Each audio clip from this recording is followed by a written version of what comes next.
Guy, can we lie? Boom. Okay. Guys, what's going on? We got another episode of the One Network podcast here. I'm sitting here in New York. I got Shaun with me from Oddit. He is a founder, an entrepreneur, and a D2C conversion sort of expert. I know a lot of you guys who are watching or in our group are in the e-com sort of niche, whether you're a brand or some type of agency. So I think this podcast is going to be pretty valuable to you. I'm going to go through all of kind of the key topics that I hear all the time when I'm talking to companies in our network. So Shaun, just to start off, can you give our audience a brief sort of explanation of how you got involved in business in the first place? Yeah. Thanks for having me, Chris. I kind of always had an eye for design and stumbled kind of right into it out of university. I started my first design agency in 2010. Um, just doing mostly branding and WordPress sites, stuff like that, really simple stuff. And that scaled up really aggressively. Kind of after 8 years when I exited, I think we had 100 people. We had offices in New York, Paris, Miami, kind of everywhere. And we were doing really complex user journeys. So like we became known for a lot of the boring shit, to be honest. Like how do you simplify flight bookings for 10 people? How do you make that, how do you get someone through that flow without them wanting to kill themselves? Um, Right. of doing all of that, booking car rentals, all that stuff. So working with lots of airlines, banks, governments, and just really trying to simplify and optimize the conversion journey of like really complex UXs. When I exited that, it was mostly just out of a desire to get away from that agency stuff, like that agency format where you're really at that scale, you're doing mostly hand holding and it's more conversations than it is actually working on things. And so just got tired of babysitting CEOs and working in those types of brands. Right. And so we got out of that and did a bunch of private consulting. And then I started consulting for a performance marketing agency that's just, buying Facebook, Google, um, TikTok ads for brands, kind of spending in the 20K to 500K a month range. And I had never dealt with e-commerce. I'd never designed an e-commerce site, never had, really had an e-commerce client. And I was just blown away at how much money they were spending on ads and how little they were spending on their website. Because from a UX standpoint, the ad is 1 click, the website's 10 clicks. So for me, I'm like, okay, well, you're only tackling 10% of the problem. And so we started doing UX audits for all these companies and all of their ad metrics started going up. And so we're like, okay, well, maybe there's something here. We weren't looking at any data, strictly jump onto their website and audit the UX. And from a like traditional CRO perspective, that's a very abstract or frowned upon way of looking at things because we don't look at data and CRO is basically all data.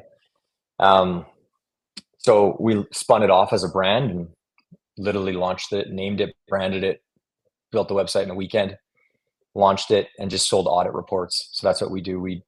You submit which pages you want us to look at, and we just tear them apart, redesign them, and optimize them for conversion. We don't look at data. We don't look at anything related to data, strictly the surface level of your live website and go through the UX, make sure everything is kind of where it needs to be and the user's getting through the flow as fast as possible. Launched that about 4 years ago. And since then we've audited 10,000, probably 12,000 now this year, e-commerce websites. That's awesome, man.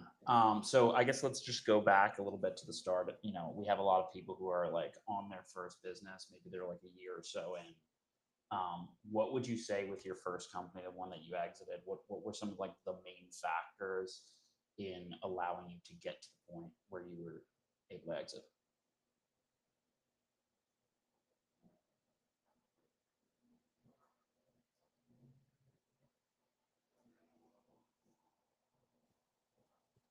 Sorry, was I muted there for a second? Yeah, you were. I don't know why. Sorry. But yeah, I just saw it red. We'll cut it out anyway. So Okay. if we edit the podcast, it doesn't matter. Okay. We are streaming it, but it's all good. Okay. Yeah, I think the biggest thing when you're dealing with clients of that size, or really of any size, is you can only do so much. Like, you can't get away from agencies running ads these days and pushing, hey, we did this for this client. It's just like products. The best clients you're going to get from in terms of net new clients is word of mouth. Other people saying you're great. And we kind of just stayed away from talking about how great we were. And we just built really strong relationships with our clients where they couldn't help but talk positive about us. It's the same thing we do at Oddit. We don't really market. We don't do paid media spend, nothing. All of our traffic, all of our sales, everything is organic. It's strictly word of mouth. We had a customer come in last week. They were like, "Oh yeah, we heard someone doing a presentation at a conference about Oddit." I was like, "I've never, wasn't us." So it was just literally someone else doing a presentation about our company because of the relationships we built. And so I think when you're building an agency, it's just all about that customer experience. Same as buying products online, right? If you ship them the product and it shows up broken, there's a way to still make that a positive experience. A lot of it doesn't have to do with the actual product itself. So I think we just focus so much on client relationships and just keeping, no matter what happens, just making sure that they're happy at the end, whether that's a refund or that's just bending over backwards to make sure that they get what they need. And across both of our companies, all three of those companies, that's really where all the focus was. No marketing, it was just, hey, deliver for one client, they're going to talk about you to the rest. Cool. Sort of big question for me that we ask everybody, like, what did you, with your co-founders or team, like, what's kind of your philosophy, or what have you learned about like working with people in a company? Yeah, I've had the same business partners in all my businesses. I think once you find people that you can yell at one day and be all good the next day, it's kind of hard to get away from that. I think you have to be able to go through those things. You have to be able to go through the downsides and not, get pissed off or blame people. And so for the most part, it's been the same people because they're the only people that they just support you in those downtimes, and you can have those arguments and it's not personal. It's strictly work. And honestly, it's the same relationship we have with our employees. They're all friends.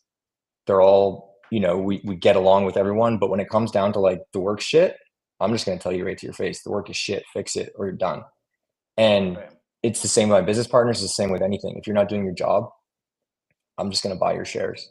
And that brutal honesty that we've done as business partners is the exact same way we run our companies, whether it's a client. And that's, Oddit took a gamble on that when we started. We really went to the philosophy of, you're hiring us because we're the professionals, so we actually don't want your opinion. And that was pretty abrasive for a lot of customers when we first started out, where they were like, okay, well, we're used to you pitch us it, then we sit with it, then we come back and forth, and our CEO looks at it, and everyone in our team looks at it. They all give their feedback, and I'm like, no, that's not how Oddit works.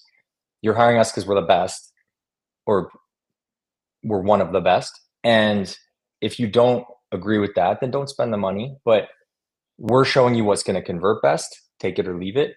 And I always say to our clients, like, it's a one-directional approach, but we also don't charge you for all the bullshit back and forth, right? I don't charge you for endless Zoom calls and 10 emails. And so our pricing reflects that. Yeah. So yeah, it's honestly all of those relationships, business partners, clients, everything. We've really, the mentality is just brutal honesty. There's no holding back at pretty much anything. Interesting. What about kind of money, fundraising, bootstrapping? We've interviewed a lot of serial entrepreneurs, people who have had multiple exits or a recent exit, and there's always kind of like a strong opinion or a question around whether you should fundraise or bootstrap, especially with an agency. What's kind of the first agency we raised a bit. I think we raised about 500 over the course of 3 years, mostly just to make sure that we didn't have any payroll crunches, because cash flow is everything in those types of businesses. But honestly, Oddit would be my 16th business. Only 3 have exited. Nice. Across all of them, I've only raised that 500. Everything else is bootstrapped, our money, investing time. It's not because I don't think fundraising is worth it or there's not some breathing room that you can generate there, but I just don't want anyone else's opinion. And every time someone talks about giving money, it always comes with an opinion, and I just don't care about their opinion. It's so funny that you say that, but because I've also had like 12 or companies, and I only raised for one of them, the first one. And Yeah. I just feel the same way. It's just like, I want to run, and you want to run the show. You don't want to, at a certain point, and when you've had success, what you know. Like, I'm pretty confident in my gut instincts, as I'm sure you are. So it's just like, it doesn't really make sense. But I hear a lot of people, not necessarily agencies, but, there's a certain type of person that's really like gung ho on only fundraising. Yeah, and there's certain, like, we've invested in multiple startups, and similar thing, like I'll voice my opinion if they really want it, but I'm just investing in the person, right? If I meet you and I'm like, okay, yeah, this guy's gonna hit it, or I think that, I'm gonna write my check and just trust in them. If I get in their way or ask too many questions, it's not helping the business. And so as long as you're investing in the people, I think you got to trust in them. Yeah. Okay, cool. So you were just talking about like growing through word of mouth, etc. Right before, I've found out of like 200 people that we've had on a podcast in the last year or so, almost all of them would attribute the growth of their company to word of mouth as opposed to some sort of marketing hack. That being said, what are some of the uh, systems that you have in place, or ways that you procure clients and do Yeah. client acquisition? Yeah. A lot of it is through our free trial. It's essentially you submit Free trial. you submit your website and we design a part of it for free and we send it back within 48 hours and we send you all the rationale of why the changes are being made. It's essentially kind of a mini report. And we have full-time designers that just do our free trials, but it's one of those things where, because our approach is a little bit different, where we don't do calls to pitch you the design, it's a report that explains it. It is a bit of a different relationship and a new format of working with a brand like ours or a service company. So I find that it's the easiest way for us to communicate what we do is just to show them. So we give them that small snippet of design. It's totally free. We don't take your credit card, nothing. It's just, hey, here it is. If you want to book a call and chat through the rest of the site, you can. It's a very low pressure sales pitch. And I think that's benefited us. Like most of the sales calls we get on, they get on being like, all right, I'm going to get 30 minutes of Shaun's time and get some free advice. And, those phone calls, 70% buy an audit at the end, and they don't intend to when they get on it. One, our pricing is really approachable, but two, it's once they see the actual output, it's hard to deny the value. Okay, walk me through the pricing strategy. It's really basic. So let's say you have an e-com brand and you have 40 pages on your website. Most of those are product pages, just different variants of it. So you have a product page template, you have a collections template like shop all, bestsellers, homepage. And sometimes you'll have other flows like a quiz flow or something, but mostly brands have 3 pages. And so like our most common product is they buy those 3 templates, homepage, collection template, and product template. And we fix all of those, including their navigation and cart. And it's just price per page.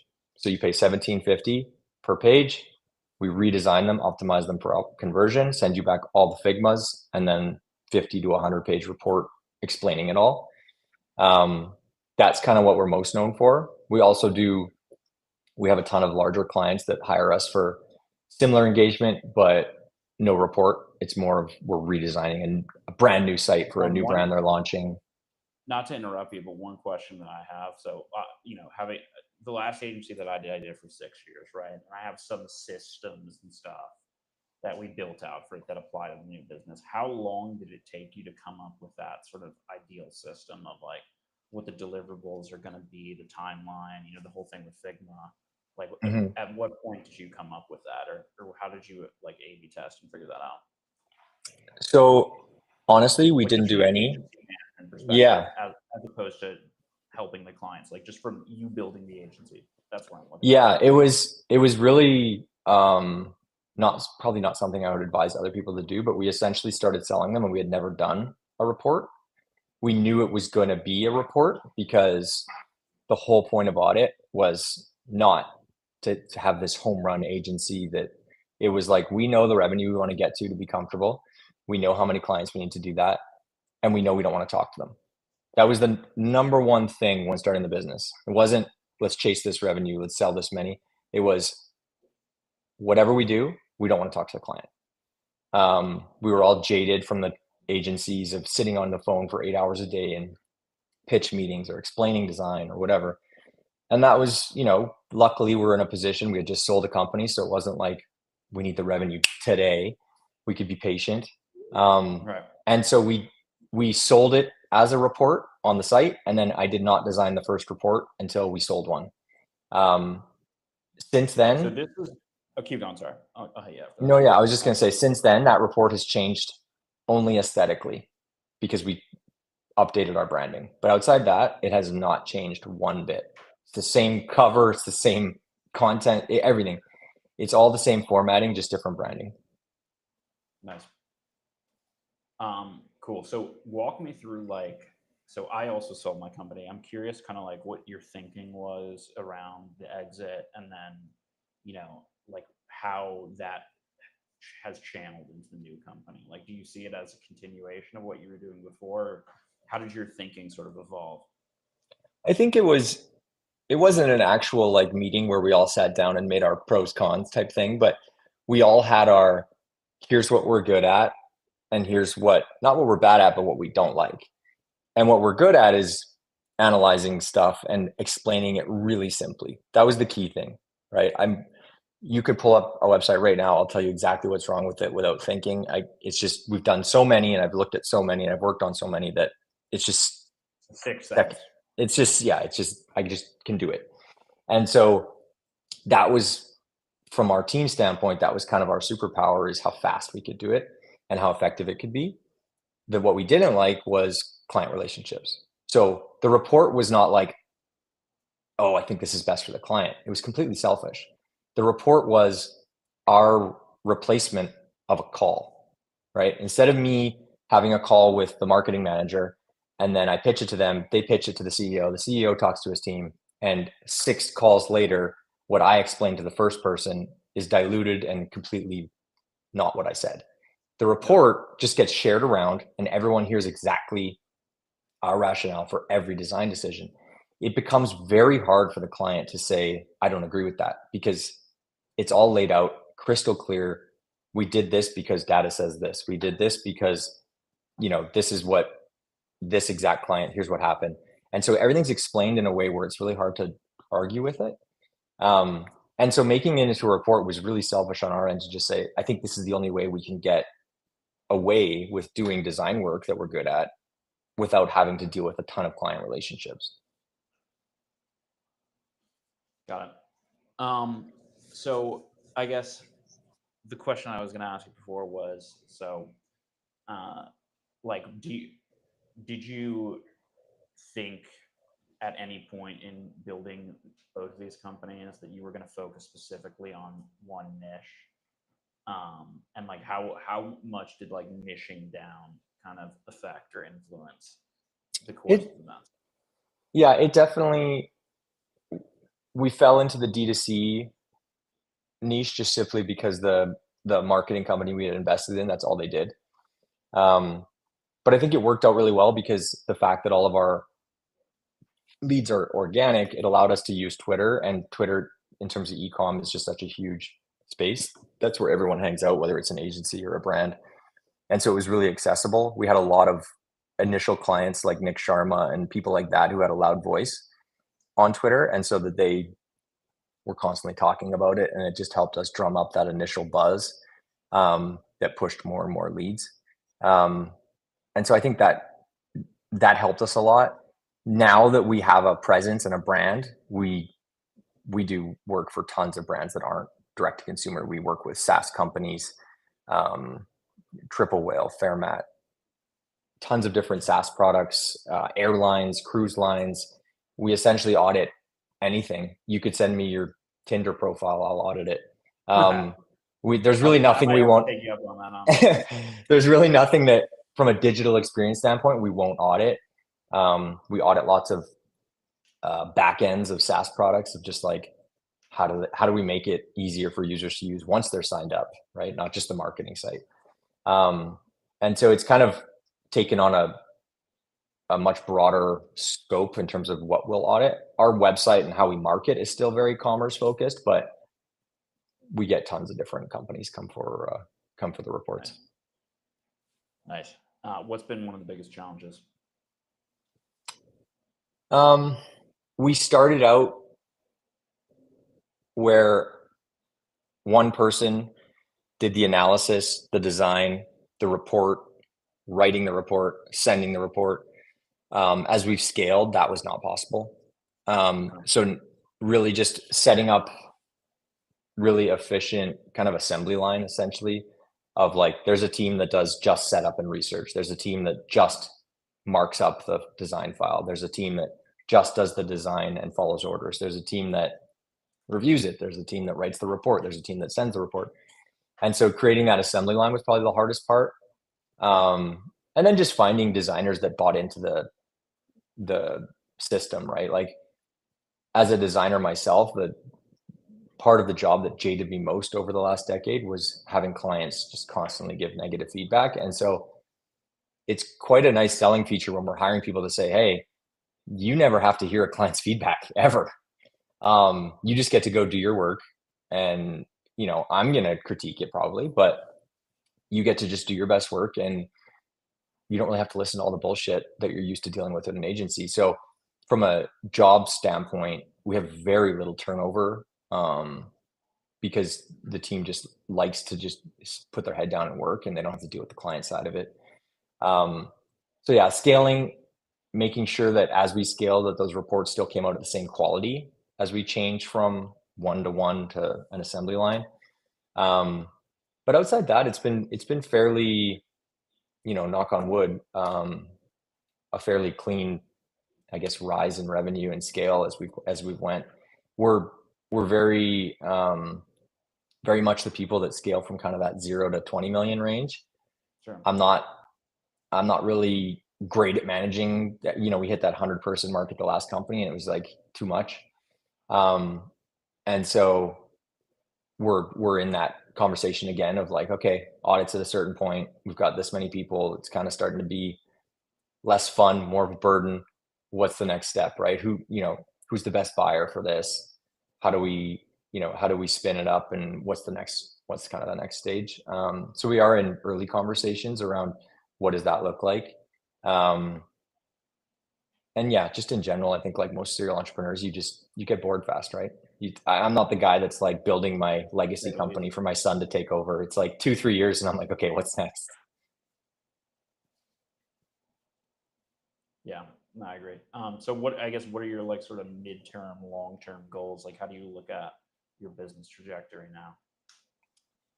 I think this year we have pretty aggressive targets. It's 2.5x from last year. We're on pace for it right now, which is great. A lot of it is just trimming the fat, getting EBITDA up, so getting our monthly costs down. And some of that is personnel and being more efficient with personnel. So being more, I guess, cutthroat with like, where do we actually need senior people and where can we use junior people? Some of it is just simple tools, and how do we utilize those? How do we utilize AI better to make the job more efficient? Even simple shit, like we were spending $1,000 a month on Asana. You go on Reddit and figure out you can do the same thing with $18 a month. It's just the way that you label people's email addresses. So like stuff like that, we're working on just getting profit higher and higher and higher, because that's all that matters in terms of a sale and shopping the company around.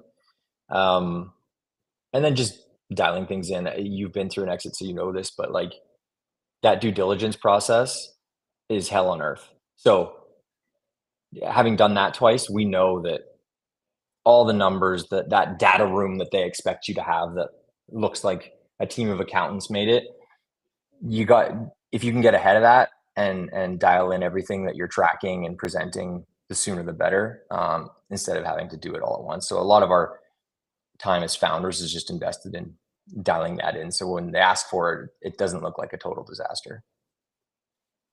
Nice. No, I get what you're saying. So, what advice, like if somebody is trying to start an agency in like CRO, or, basically if somebody's trying to start, do you think like the space is too competitive right now? Or like, would you recommend somebody starting an agency to do like CRO for ecom? I think the space is definitely competitive, but we lose lots of contracts to other agencies out there that are either doing cool things with AI or, pricing us out, or, there's lots of different, definitely a lot of competition.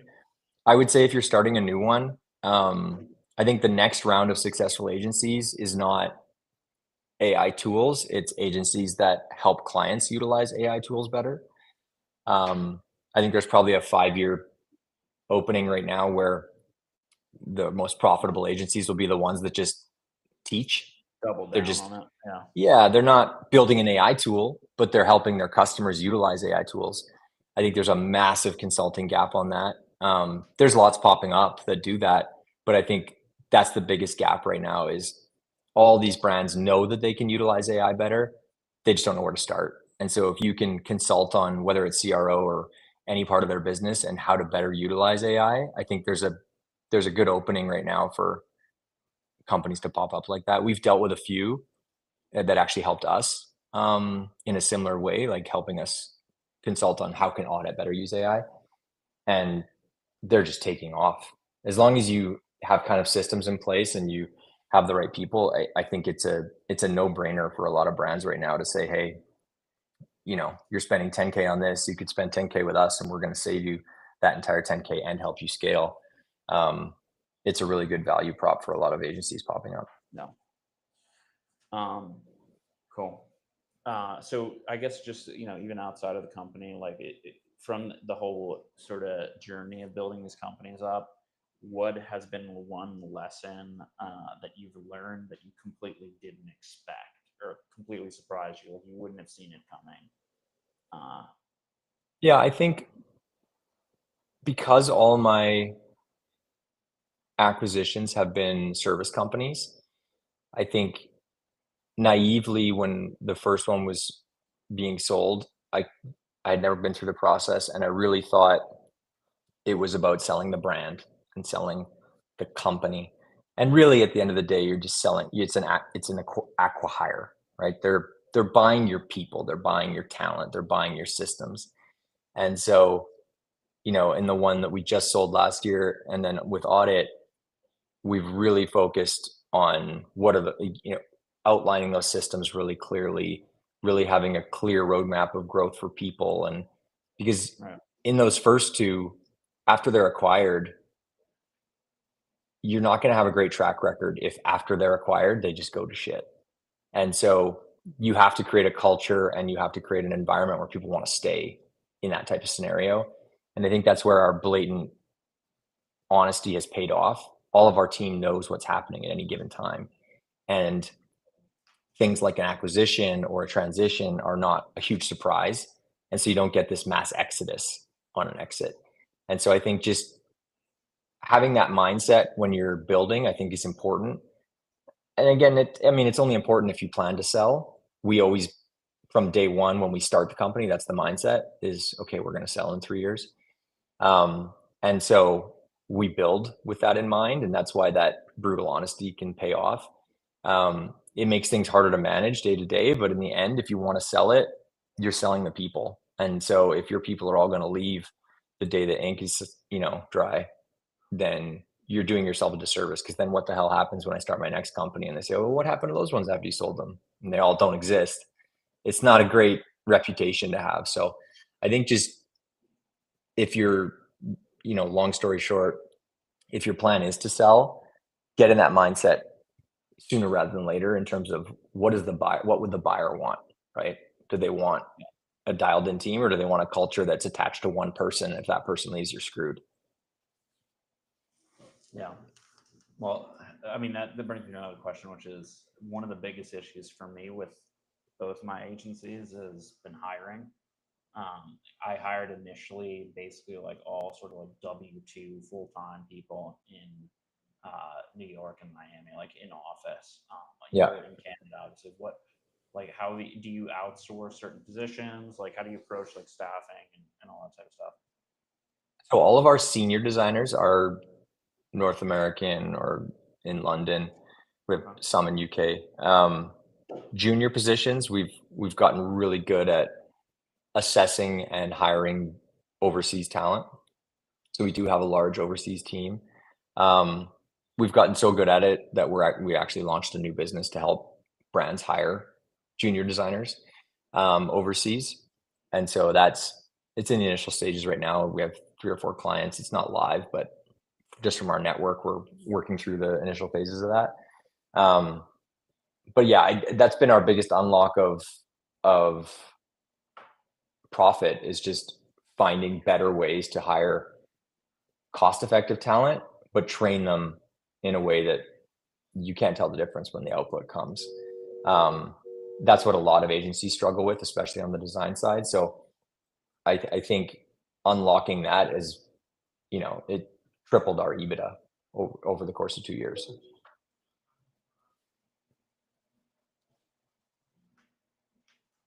Cool. In terms of people online or like personalities, like whether they be entrepreneurs, like people who are, design experts, whatever, is there anybody you follow and kind of take credence from? I'm not a big social media guy, so that's not a great question for me to answer because I don't really follow I mean, it could be anyone. like an author or something. Yeah, I think Jason, I don't know if it's Fried or Fried from 37 Signals, started Basecamp. His philosophy with design and managing companies is very similar in terms of just simpler the better, and their products speak to that. So both of his books are amazing in terms of helping with a lot of that stuff and getting in that mindset. But social presence, I don't know if he has a huge social presence, but he's a good one to follow. Yeah. Cool. Where can people find you? And who would be a good candidate to get in touch with you to work together? Yeah, I think our most consistent customer is people that are trying to scale ad spend, but they're kind of treading water and spinning their wheels. So really anyone that's scaling up ad spend and just wants to get more bang for their buck out of the conversion rate in their site, definitely reach out. Doesn't need to be D2C. It can be, like I said, service. We work with air conditioning companies, SaaS products. In terms of reaching out, just head to our site, oddit.co. You can book a call with me on there. You can try the product for free. We do tons of monthly webinars. Just you come in, submit your site, and we just live tear it down and give feedback. So yeah, there's lots of ways. Our Twitter is pretty present and active, so always lots of good free education on there if you're interested. It's just @it's Oddit. Yeah. Sweet. Shaun, thanks for coming on, man. We'll put all the links in the chat for everybody. Awesome. Thanks for having me, Chris. Good stuff. Sweet, man. Just